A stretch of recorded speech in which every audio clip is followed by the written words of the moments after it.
Buongiorno a tutti, ben ritrovati, sono Sara Ferrarese. Oggi siamo insieme a affrontare una lezione sul tappetino a terra, lavoreremo sull'allungamento. Siamo insieme a muoversi conoscendo, stimolo all'attività motoria, uno stile di vita sano, grazie al Comune di Udine, Città Sane. Ci mettiamo in quadrupedia se questa posizione non vi crea problemi. Farò vedere anche una variante eventualmente per chi ha dolore alle ginocchia o ai polsi nel mantenere questa posizione. Siamo a terra, ginocchia larghe quanto il bacino, mani larghe quanto le spalle. Ho un limone tra le scapole che devo schiacciare. Collo in linea, bello lungo, sono una tartarughina che sta uscendo dal guscio. E mi preparo da qui, inspiro. Espirando provo a unire gli alluci e a portare i glutei ai talloni e scendo. Questa posizione a qualcuno può creare fastidio, farò subito vedere una variante. Per chi riesce a mantenere questa posizione in maniera confortevole, fronte a cercare il pavimento, mani schiacciano terra. Inspiro col naso, espiro con la bocca e provo a portare sempre più i glutei ai talloni. Inspiro e espiro. Per chi ha problemi, sente dolore al ginocchio, si metterà seduto, gambe divaricate, braccia tenute all'interno dei piedi, espirando fletto la colonna, testa incorniciata dalle braccia, tengo la posizione. Inspiro e espiro, provando a scendere sempre di più. Inspiro e espiro. Bene, chi ha trovato questa posizione confortevole torna in quadrupedia con le mani larghe quanto le spalle, le ginocchia larghe quanto il bacino e proviamo a mobilizzare la colonna. Prima espiro, faccio salire le vertebre al soffitto, il mento allo sterno, i glutei al pavimento, quindi una gobba con la mia schiena. Inspirando invece sguardo avanti, codina al soffitto. E inarco la schiena, quindi fuori l'aria, mantengo la posizione qualche secondo, conto fino a 3 e dentro l'aria inverto la curva della mia schiena ancora una volta, fuori l'aria, conto 3 secondi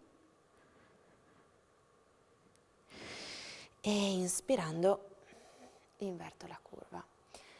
Per chi ha dolore a mantenere la posizione, come prima, ginocchia piegate, piedi a terra, può mobilizzare la colonna, tenendo anche se ho le mani a terra o sotto le cosce, espiro, faccio scivolare il peso indietro, incurvo la schiena, inspirando invece salgo alto al soffitto, le mani, se sono dietro le cosce, spingono la pancia verso le cosce e la testa sale alta, quindi fuori l'aria,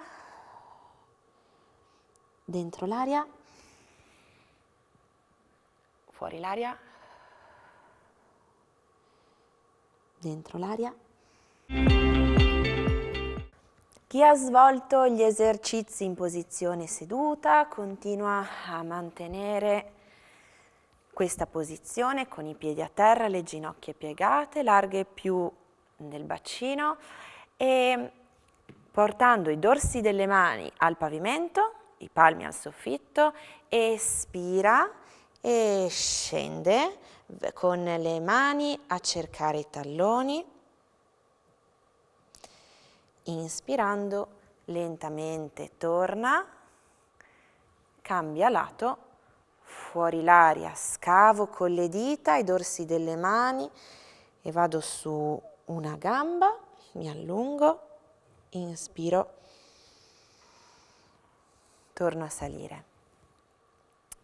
Chi invece è riuscito senza problemi a mantenere la posizione avvolta può distendere le gambe dalla posizione seduta e scivolare con i dorsi delle mani verso i talloni.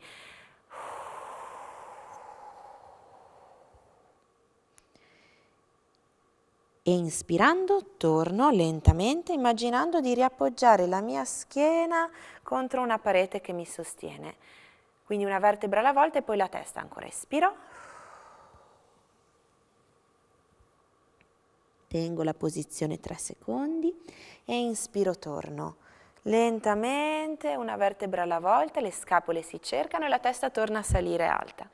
La stessa cosa posso eseguirla con le gambe divaricate, tenendo le ginocchia più distese possibile, espirando, scivolano i dorsi delle mani verso i talloni, le dita, lo sguardo al ginocchio, inspiro, torno. E la stessa cosa dall'altro lato. Espiro, una mano a destra, una mano a sinistra della gamba, avvolgo la colonna e inspiro, torno.